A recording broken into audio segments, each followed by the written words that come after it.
আসসালামু আলাইকুম প্রিয় দর্শক, অন্য মঞ্চের আলাপচারিতায় আপনাদের সকলকে আমন্ত্রণ জানাই। বাংলাদেশের জাতিসংঘের মানবাধিকার পরিষদের মিশন বা OHCHR চালুর জন্য অন্তর্বর্তী সরকারের সঙ্গে সংস্থাটির চুক্তি সই হয়েছে।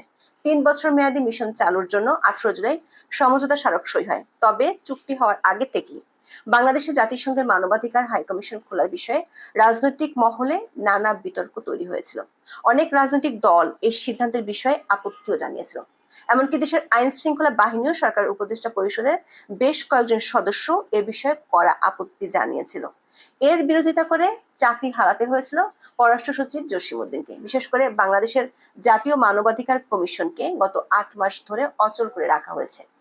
দেশীয় আন্তর্জাতিক সংস্থাগুলোর পক্ষ থেকে সংস্কারের মাধ্যমে এই প্রতিষ্ঠানটিকে কার্যকর করার জন্য অনেকবার অধ্যাপক ইউনূসের সরকারকে তাগিদ দেওয়া হয়েছে, কিন্তু সরকার তা না করে কেন জাতিসংঘ মানবাধিকার কমিশনকে বিশেষ আপ্যায়ন করে ডেকে নিয়ে আসলো?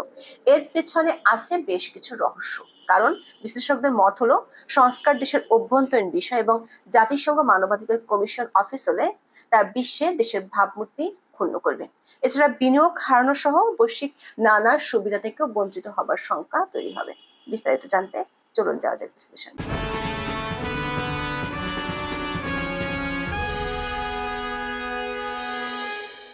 ঢাকায় জাতিসংঘের মানবাধিকার পরিষদের কার্যালয় করা হবে, এমন তথ্য প্রথম প্রকাশ করেছেন অন্তর্বর্তী সরকারের সমাজ কল্যাণ উপদেষ্টা শারমিন এস মুর্শিদ গত বছরের 29 অক্টোবর। তিনি সেদিন রাজধানীর হোটেল ইন্টারকন্টিনেন্টালে জাতিসংঘের মানবাধিকার পরিষদের প্রতিনিধি দলের সঙ্গে বৈঠক শেষে সাংবাদিকদের এই কথা জানান। শারমিন মুর্শিদ সেদিন দাবি করেছিলেন, একটা খুব বড় সিদ্ধান্ত হয়েছে।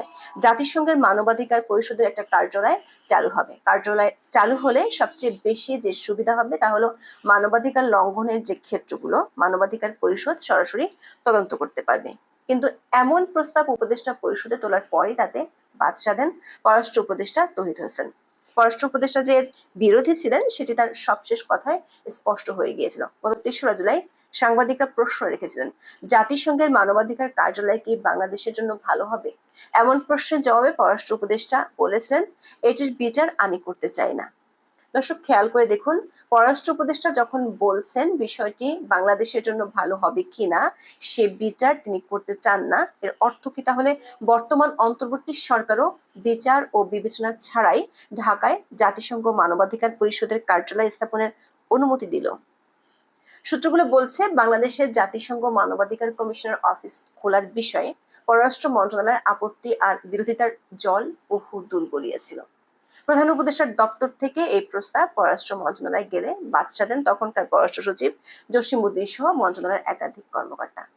সচিব জসিমউদ্দিন কোনোভাবেই জাতিসংঘ কমিশনকে বাংলাদেশে অফিস খোলার অনুমতি দিতে রাজি ছিলেন না। এ নিয়ে বিরোধের জের ধরে শেষ পর্যন্ত তার বিদায় ঘণ্টা বেজে যায়।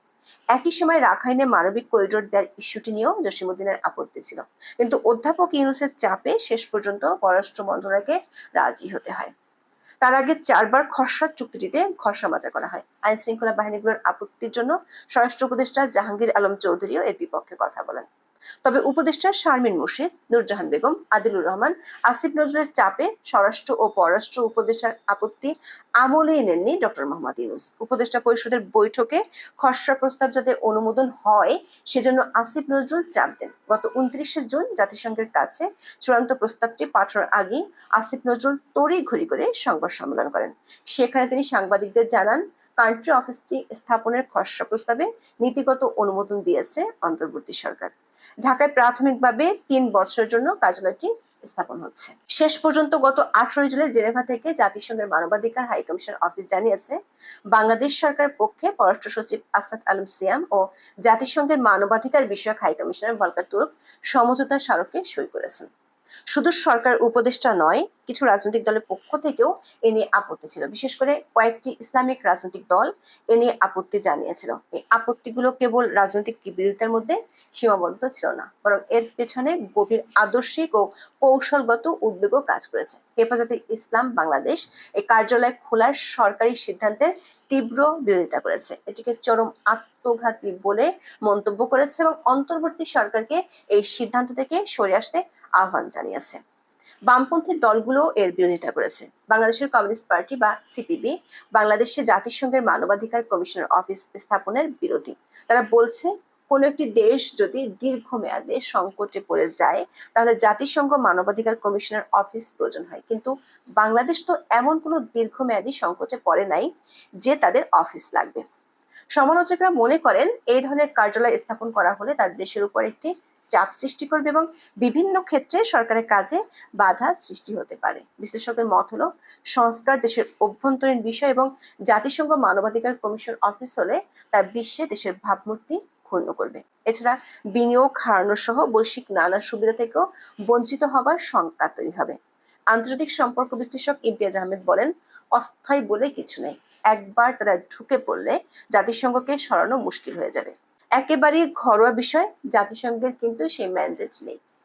দর্শক, প্রশ্ন কেবল দেশের ভেতরে নয়, বাইরেও রয়েছে। ফিলিস্তিন, সিরিয়া, কম্বোডিয়া ও গুয়েতেমালা সহ মানবাধিকার ও জাতিগত সংঘাতে চরম বিপর্যস্ত 19টি দেশে রয়েছে জাতিসংঘ মানবাধিকার কমিশনের কার্যালয়। জাতিগত সংঘাত নেই এমন কোনো দেশে এর কার্যালয় নেই। দেখা গেছে উন্নত দেশ তো বটেই, উন্নয়নশীল দেশগুলোরও কোনোটি এ ধরনের কার্যালয় স্থাপনের সম্মতি দেয় না। দক্ষিণ এশিয়ার কোনো দেশই এমন কার্যালয় নেই। তাহলে বাংলাদেশ সম্মতি দিল কোন উদাহরণ সামনে রেখে? গৃহযুদ্ধের পর 2009 সালে নেপালে জাতিসংঘের মানবাধিকার কার্যালয় চালু হয়েছিল এবং 2011 সালে সেটি নবায়ন করা হয়নি, যখন পরিস্থিতি স্বাভাবিক হয়। প্রশ্ন উঠছে, বাংলাদেশে কি তেমন কোনো যুদ্ধ পরিস্থিতি বিরাজ করছে? এখন কি বাংলাদেশে এমন পরিস্থিতি তৈরি হলো যে নেপালের মতো বাংলাদেশেও এ ধরনের কার্যালয় লাগবে? এমনকি সরকারের কাছে জাতীয় মানবাধিকার কমিশনের প্রতিনিধিরা প্রশ্ন তুলেছিলেন, এ ধরনের কার্যালয় থাকা দেশগুলোর সঙ্গে বাংলাদেশের মানবাধিকার পরিস্থিতি তুলনীয় কিনা। এর মধ্যে রহস্যজনক কারণে বাংলাদেশের জাতীয় মানবাধিকার কমিশনকে অকেজো করে রেখেছে অন্তর্বর্তী সরকার। দেশীয় বিদেশি নানা সংস্থার পক্ষ থেকে সরকারকে গত বছরের সেপ্টেম্বর থেকে জাতীয় মানবাধিকার কমিশনের সংস্কার ও পুনর্গঠনের দাবি জানিয়েছে, কিন্তু গত 8 মাস ধরে সংস্থাটিকে অকেজো করে রেখেছে অন্তর্বর্তী সরকার। জাতীয় মানবাধিকার কমিশনের চেয়ারম্যান, সার্বক্ষণিক সদস্য এবং অন্য সদস্যরা নেই গত 8 মাস ধরে। 2024 সালের 7 নভেম্বর তারা একযোগে পদত্যাগ করেন। এরপর থেকে কার্যত অচল হয়ে আছে রাষ্ট্রীয় সংস্থাটি। নতুন নিয়োগ না হওয়ায় মানবাধিকার লঙ্ঘনের শিকার ব্যক্তিরা সংস্থাটিতে লিখিত অভিযোগ করেও কোনো প্রতিকার পাচ্ছেন না। তাদের কাছ থেকে পাওয়া অভিযোগগুলো কেবল ফাইল বন্দী করে রাখা হচ্ছে পরবর্তী কমিশনের অপেক্ষায়। প্রশ্ন হলো, জাতীয় মানবাধিকার কমিশনকে অকেজো রেখে পররাষ্ট্র ও স্বরাষ্ট্র মন্ত্রণালয় এবং বিশেষজ্ঞদের আপত্তি উপেক্ষা করে সরকার কেন জাতিসংঘ মানবাধিকার কমিশনকে বাংলাদেশে অফিস খোলার অনুমতি দিল? সরকার অবশ্য উদ্বেগগুলো নিয়ে একটি ব্যাখ্যা দিয়েছে। অন্তর্বর্তী সরকারের বিবৃতিতে অবশ্য শক্ত কোনো যুক্তি দেখাতে পারেনি, বরং সরকার আশা করছে মিশনটি সবসময় স্বচ্ছতা প্রদর্শন করবে এবং স্থানীয় অংশীদারদের সাথে ঘনিষ্ঠ সহযোগিতা বজায় রাখবে। জাতিসংঘ আমাদের সাংস্কৃতিক এবং ধর্মীয় বাস্তবতার প্রতি পূর্ণ সমর্থন রেখে বাংলাদেশে কাজ করার জন্য প্রতিশ্রুতিবদ্ধ। কিন্তু জাতিসংঘের মানবাধিকার পরিষদের আগের নাম ছিল কমিশন অন হিউম্যান রাইটস, যেটি 2006 সালে বিলুপ্ত হয়েছিল। এই নাম পরিবর্তনের প্রধান কারণ ছিল সংস্থাটির বিরুদ্ধে পক্ষপাতিত্ব, নির্বাচনমূলক আচরণ এবং রাজনীতিকরণের গুরুতর অভিযোগ।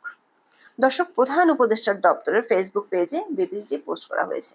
সেই পোস্টে এ পর্যন্ত 49,000 প্রতিক্রিয়া পড়েছে, যার মধ্যে 36,000 মানুষ ক্ষুব্ধ প্রতিক্রিয়া জানিয়েছেন। একজন লিখেছেন, ভুল বোঝায়েন না, জাতিসংঘের ভণ্ডামি এখন রিকশাওয়ালারাও বোঝে। হাজারো সংকটে জর্জরিত এ জাতির চরম দুর্দিনে সীমাহীন আশা আকাঙ্ক্ষা এবং অকুণ্ঠ শ্রদ্ধা ও ভালোবাসা আপনাকে গ্রহণ করেছিল। এখন মনে হচ্ছে আশাহত জাতি ধিক্কার দিয়ে আপনাকে বিদায় জানাবে। আরেকজন লিখেছেন, বন্ধপূরণ এই প্রতিশ্রুতির নাটক, এ জাতি পশ্চিমাদের বিশ্বাস করে না, যত জায়গায় এরা প্রতিশ্রুতি দিয়েছে সব জায়গা ধ্বংস করেছে।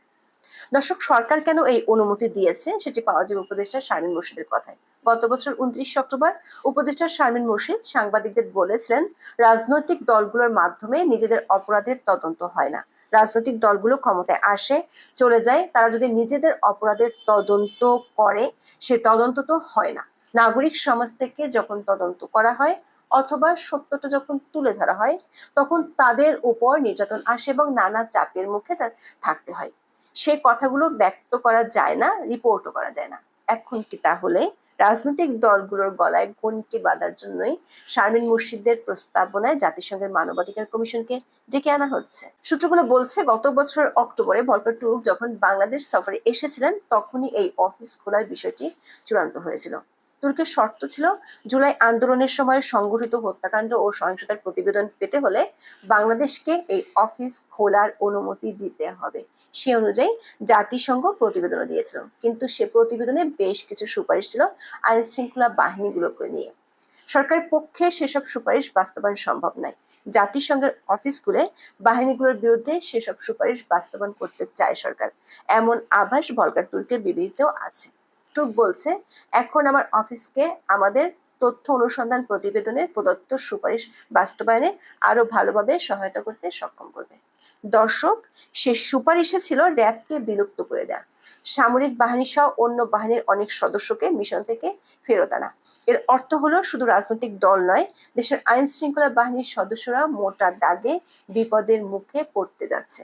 আর বিশেষজ্ঞদের আশঙ্কা সত্যি হলে বাংলাদেশ পড়তে যাচ্ছে গভীর সংকটে। বিশেষ করে গোপালগঞ্জে যেভাবে সেনাবাহিনী গুলি চালিয়েছে, বুটের তলায় নিরস্ত্র মানুষকে ফেলে নির্যাতন করেছে, তার তদন্ত জাতিসংঘ করলে ভয়াবহ এক পরিস্থিতি তৈরি হবে দেশের বাহিনীগুলোর জন্য।